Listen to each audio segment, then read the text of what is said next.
Kabupaten Ngawi memiliki banyak kebudayaan dan kearifan lokal yang menjadi daya tarik wisatawan, baik lokal maupun internasional. Akan tetapi, terdapat satu destinasi yang mampu menggelitik saya sebagai seorang sejarawan. Ya, Museum Trinil.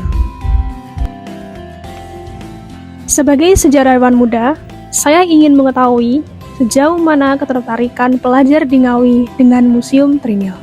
Saya telah melakukan interview terhadap beberapa anak hebat berikut ini. Namamu siapa? Namaku Naya. Saya Syifa. Namaku Akila. Namaku Faiz. Namaku Rizky. Kamu udah pernah belum sih ke Trinil? Belum pernah sama sekali. Belum pernah. Belum. Sudah 1 kali. Udah pernah. Tapi pernah denger nggak nama Trinil? Udah. Kapan-kapan main ke Trinil ya? Oke. Kamu kalau ke Trinil lihat apa aja? Lihat fosil gajah, lihat fosil rusa, dan fosil-fosil lain. Di sana ada fosil tengkorak dan gajah.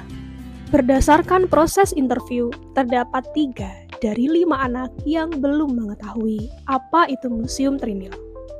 Lantas, bagaimana bisa kekayaan luar biasa benda ini belum diketahui oleh masyarakat Kabupaten Ngawi? Ketidaksampaian informasi mengenai Museum Trinil merupakan salah satu kegagalan literasi di negeri ini. Literasi merupakan kemampuan dasar seperti membaca dan menulis, memahami teks, berpikir kritis, dan berkomunikasi secara efektif.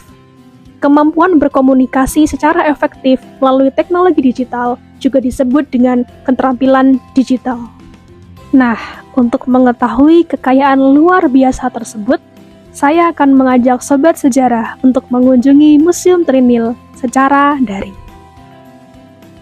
Museum Trinil didirikan pada tahun 1982 dan diresmikan oleh Gubernur Jawa Timur Sularso pada tahun 1991. Museum ini didirikan atas dedikasi Wiro Diharjo, seorang warga Ngawi yang mengumpulkan dan menyimpan fosil manusia purba di rumahnya. Fosil tersebut merupakan hasil ekskavasi Eugene Dubois di Sungai Bengawan, Solo. Museum Trinil menyimpan koleksi fosil manusia purba, terutama Pithecanthropus erectus yang ditemukan oleh Eugene Dubois di situs Trinil pada tahun 1891.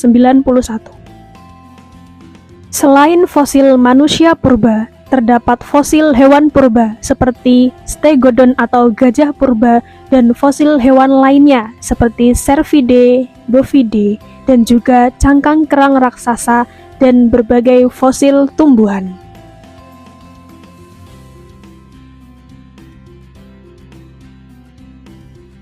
Kekayaan sehebat ini sangat tidak seimbang dengan pengetahuan dan ketertarikan warga, khususnya anak sekolah dasar. Setelah saya mengamati dan menelusuri pada peramban serta sosial media, ternyata masih sedikit informasi yang menarik untuk dikonsumsi oleh generasi Z dan Alpha. Padahal, perkembangan kearifan lokal terletak pada tangan generasi muda seperti kita. Sehingga disinilah peran literasi digital dan keterampilan digital sangat diperlukan. Luaran produk keterampilan digital seperti buklet promosi, feed postingan di Instagram, after movie setiap kegiatan di museum, dan peringatan Hari Besar Nasional merupakan luaran atau output dari keterampilan digital yang dapat digunakan untuk mempromosikan Museum Trinil.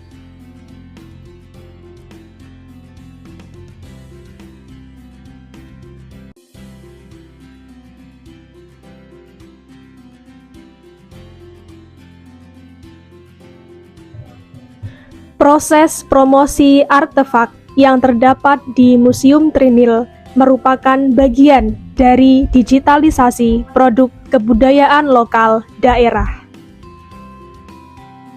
Pada masa kini, budaya membaca atau biasa kita sebut literasi bukan hanya sekadar membaca di perpustakaan, akan tetapi juga dapat dilakukan dengan mengunjungi, mengamati, dan membaca setiap informasi yang terdapat di bilik museum.